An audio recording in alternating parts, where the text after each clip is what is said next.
Hello and welcome to Illuminate Your Truth. I am your host, Elena Isis, and welcome to the sacred space. Really excited to be here today.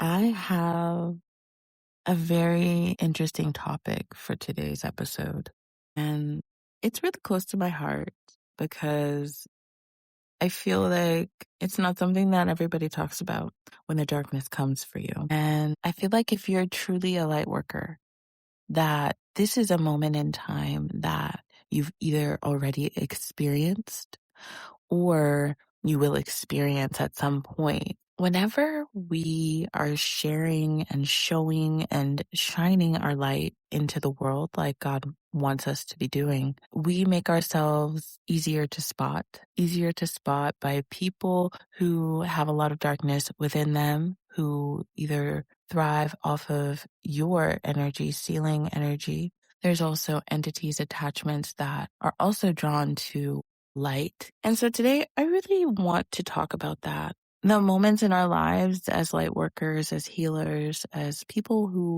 souls who are all about ascension, about truth.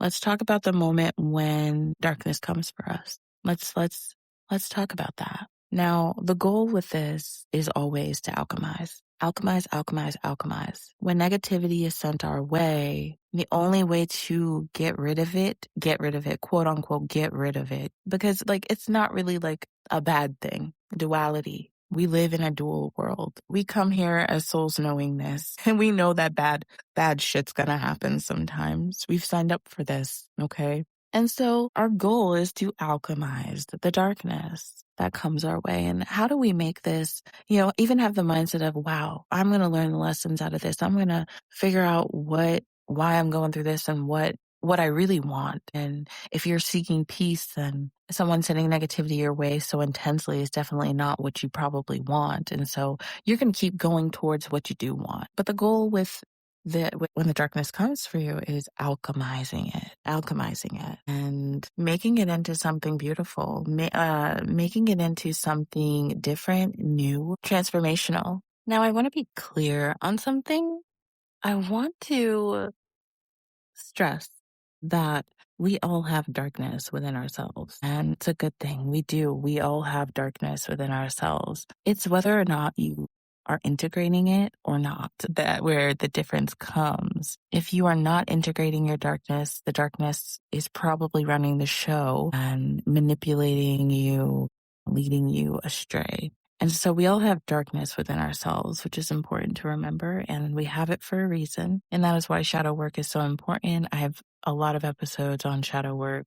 If you just check out my podcast episodes about inner work, I do talk about shadow work quite a bit and the different ways that you can do that. But people who do not integrate their shadows usually end up being toxic and harvesting others' energy for themselves because they aren't using their own power. They need everyone else's. All right. So I just wanted to be clear on that. All right. So let's dive into this. So I'm going to break it down in two different kind of ways. First, we're going to talk about the different types of darkness and how they can affect you. But first, we have to talk about how this is even happening.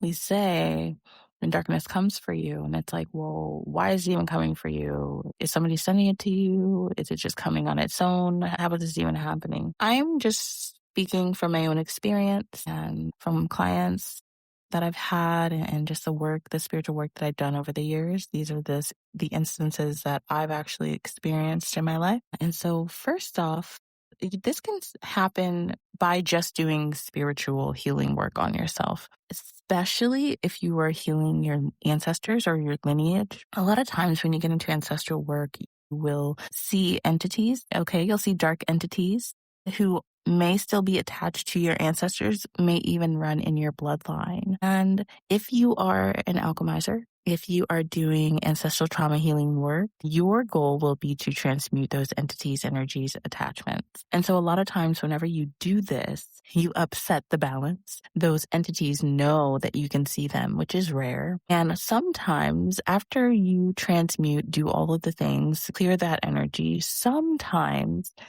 there will be a kind of a revolt.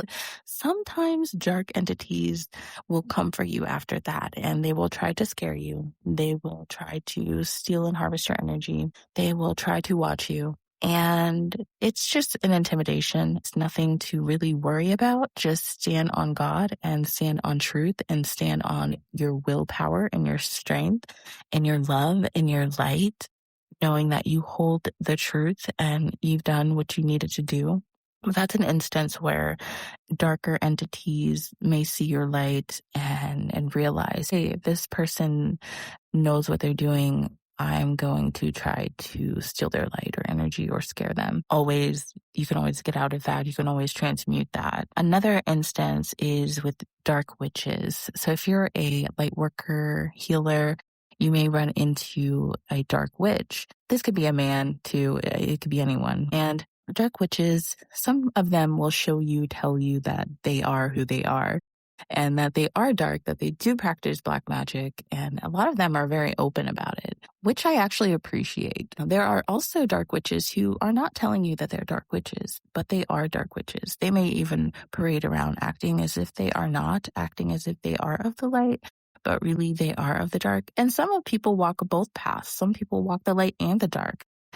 And so they could be considered black and white witches, I guess. I don't know. I don't walk that path. So I'm not too sure on the name of like a witch that would dabble in the dark, dabble in the light.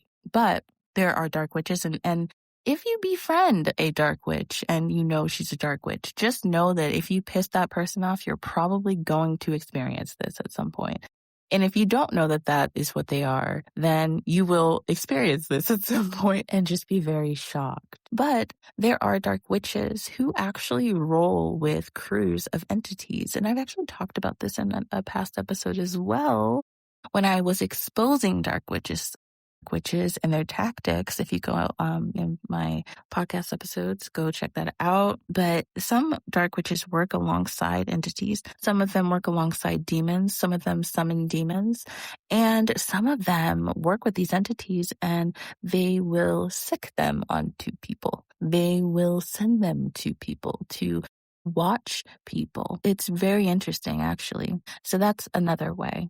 All right, so those are just a couple of ways that this can even start to happen in your life if you're running into any situation like that. Of course, there's other situations, but these are the situations that I have experienced that have brought this into my life, like darkness coming for me. Okay, so let's talk about these dark attachments and this dark energy. Now, dark attachments we can pick these up from anywhere, anyone. That's why it's so important to have a protection around you energetically. Say a prayer before you go out I love praying in the morning and just really being aware, of our surroundings and our energy field. But there are dark attachments and they can be parasitic as to where they will stick to your body and suck your energy. Somebody could send them to you. You could just pick it up off of someone if it's attached to someone else and it likes your energy. Really just clearing this energy. I really love working with light codes and sending light into these spaces, into the spots where these entities may be in my energy field or on my clients. Dark attachments and dark energy can affect us in a lot of different ways. They can make us tired.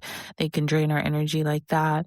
They can actually sometimes cause us physical pain in certain body parts. They can affect our mental state. So they can cause us to have really negative thoughts towards ourselves and our lives. Darker energy, it just lowers your vibration. So you just feel ick. But these dark attachments, like I said, can be sent or we can pick them up.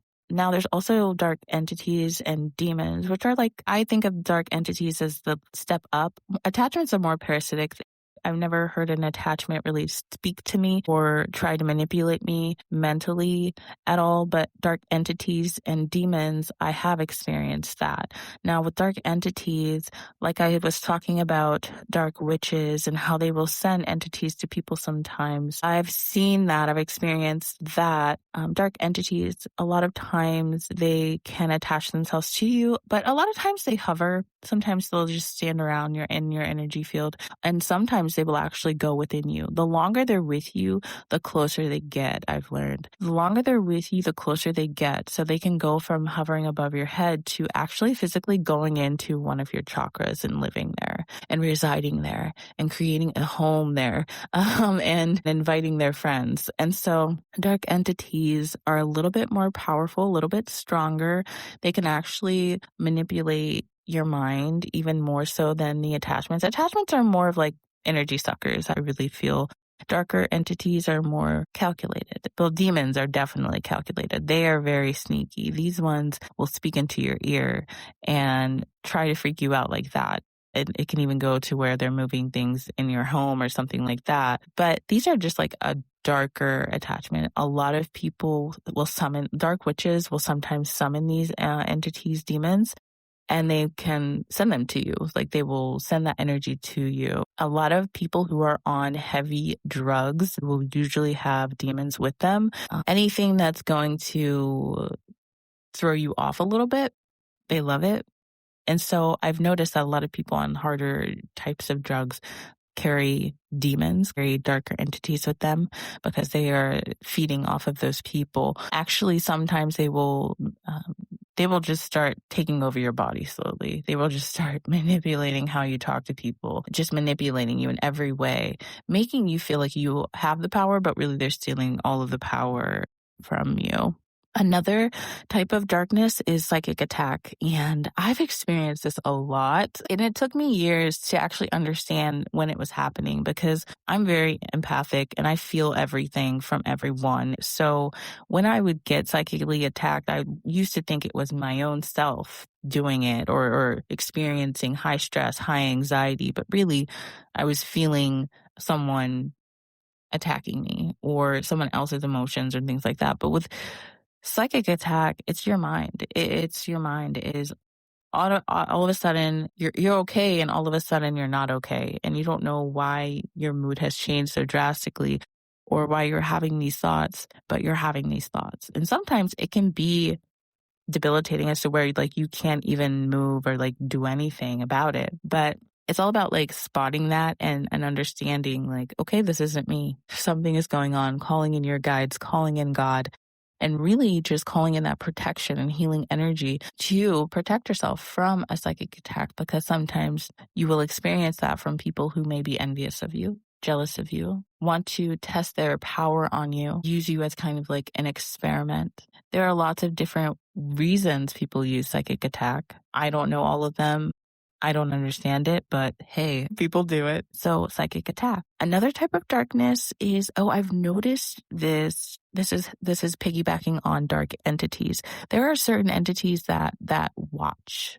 And with dark witches, we mentioned them having a crew of spirits with them sometimes. Will have a few entities that they will watch. They will send your way and have watch. I don't know if you've ever experienced this where you're like in your home and you pass a window and all of a sudden you feel like there's something watching you.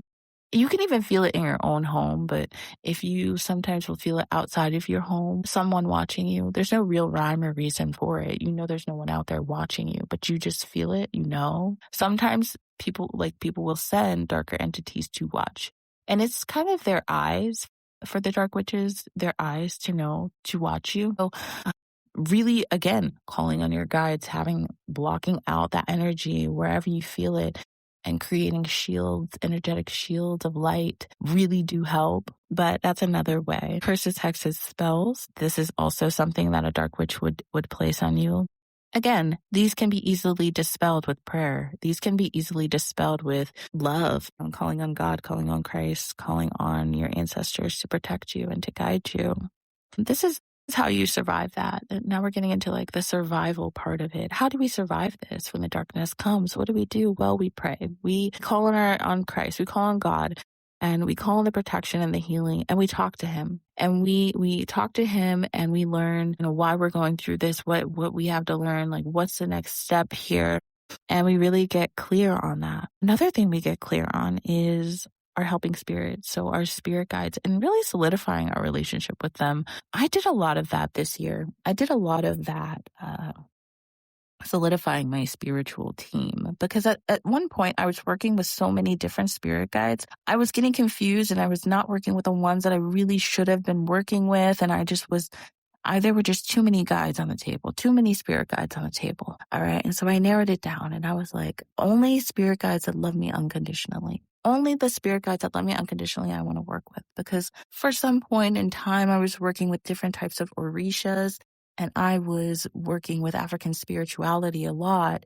And, I was just kind of like, I don't know if I like that, because they don't love you unconditionally. And so if you don't give them something that they want, they will like do something bad to you. And for me, I was like, I'm not trying to do that. I'm not trying to do this so that I can get hurt doing it. Like, I'm doing this to heal. I'm not doing this to experience some kind of negative reaction from some kind of spirit that's supposed to be helping me. I'm just coming to you for guidance, or I'm just coming to you for help. I didn't want that. And so I narrowed it down this year, and I was just like, hey, I'm going to decide which ones I really want to work with and which ones really do benefit me, and speak to God about these guides. And so I solidified that. I call them in daily, and it's really important to do this and solidify the relationship, because the more held you feel, the more grounded you feel, the more supported you feel, the better you're going to feel, and the safer and the more protected you're going to feel throughout these periods of time. And so I really think it's really important to get close to God, to get close to Christ and your helping spirits. Also, don't forget your ancestors. And whenever I'm going through a hard time, I'm constantly calling on my ancestral warriors of the light. All of my ancestral warriors, I call them forward and I ask them to just surround me and protect me, my family, my space, and to fight the darkness for me. We have all of these spirit guides. All of these guides want to help us. And so it's really important that we utilize them and we call on them for help. Another step, I believe, is to regularly check your energy. Regularly check your energy, your family's energy, your home. Regularly clear it, regularly send light into it, into yourself. And take a look, do a guided meditation, close your eyes and see what comes up. Clear that with light, with prayer, with Reiki, with healing light codes, with singing bowls, with tuning forks, with music, with anything, with all of the healing things that are provided for us on this planet. And utilize that to shift the energy, to alchemize the darkness, regularly checking yourself. Now, whenever you are coming up against a lot of darkness and spiritual darkness, psychic attacks, things like that, it can be really easy to want to go to the arsenal and get that really crazy banishing spell that you found from your last hoodoo work that you did 5 years ago. It can be really tempting to go and grab that spell, but God came to me a few years ago and he was like, okay, Elena, you're going to do this different now. I want you to do this differently. I want you to start transmuting these dark entities, these demonic entities, with love. Granted, I was like, what? You mean I'm not going to be battling? What? I mean, it's still a battle in a way, but I was shocked. And God was like, yes, light and love, love, love. And so I started alchemizing darkness with love and also light. So I really love alchemizing darkness. It's definitely one of my favorite things to do. I do it often. And doing it with love, it's different. It's different. It's a different twist. And you could get angry. You could get upset. You could get upset at the darkness, but really the darkness is supposed to be here too. Again, duality. And I've had experiences where I've had entities come up on me and begin to attack me, and I just show love. I remember one instance I was just like, I love you, I forgive you. I love you, I forgive you. I love you, I forgive you. I swear I said that maybe 5-10 minutes. And I just had my hand on my heart and my other hand out. And I was just sending all of the love that I possibly could to this entity. And I will never forget the moment I felt that entity turn into like a child. The childlike energy that I felt from it sending me, and that entity telling me, hey, I've never experienced this before. I've never experienced love before. And it broke me down. It broke me down. It broke me down into tears, because I was like, you've never experienced love? Here you go, baby. Here you go. And I will never forget transmuting that dark entity. I will never forget it. Yes, it was scary looking. Yeah, it would freak me out. But that doesn't mean that darkness doesn't deserve love too, okay?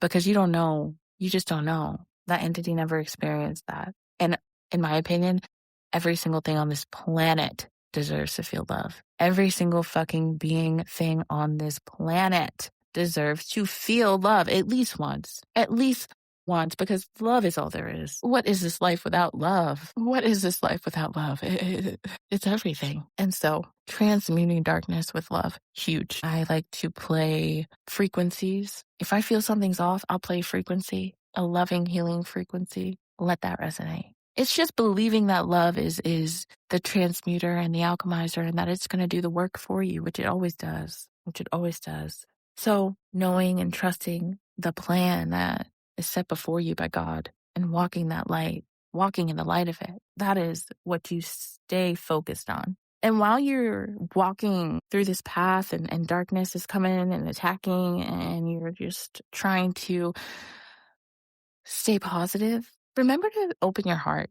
Remember to be open to signs. Remember to be open to your angels and God and your guides and the messages that they are sending you, because they're sending you messages constantly. And if you are not seeing them, ask for a sign. I like to ask. I said, God, can you please send me a sign that such and such is whatever, however, whatever you need to ask for, please send me a sign. God loves sending signs. Don't think that he's going to be like, oh, you're asking again. No, he loves proving his strength. He loves proving, how powerful he is. He just loves that. So ask for a sign that you're on the right path, that you're doing the right thing, that things are working out for you like they always are, and being open to the angel numbers, the songs that are being sent to you, the dreams, the visions, the feelings, trusting your intuition, trusting your heart, being open to that energy. Wow, it moves you. It moves you. Seeing 9944 right now, and that number is sticking with me because it's like, this is the new, dropping the old. I believe today is the new moon. I believe today is the new moon. So we're leaving the old behind and we're stepping into a firmer foundation. And so if you are up against the darkness, I want you to turn this into your best material yet. Turn it into the best material yet that you learned and are sharing with the world. That's what I want you to do. I want you to alchemize it. I want you to be brave, because guess what? You have the power within yourself, and the power of God and your spirit guides and your angels around you and your ancestors who love you. And you're going to overcome this. And you're going to come out of here and you're going to know exactly what you want. You're going to have the clarity of a century ahead of you. You're going to know where you're headed and what you don't want, who you don't want to be around, who you don't want to be associated with, what you don't want to be associated with, and what you do want, who you do want to be around, what you do want to do with your life and the direction of it. And know that you can alchemize anything. And I just want to give you encouragement and my love. I want to give you my love. Oh, thank you all so much for tuning in. That was beautiful. I really wanted to share that with you. And I'm really glad that I was able to today. So happy new moon. Happy new moon. 2026 is on its way. Christmas is next week. Wow. If you haven't already, head over to my Instagram, Illuminate Your Truth podcast, and go follow me there. I love you all so, so much. And I hope you have a wonderful day. Bye for now.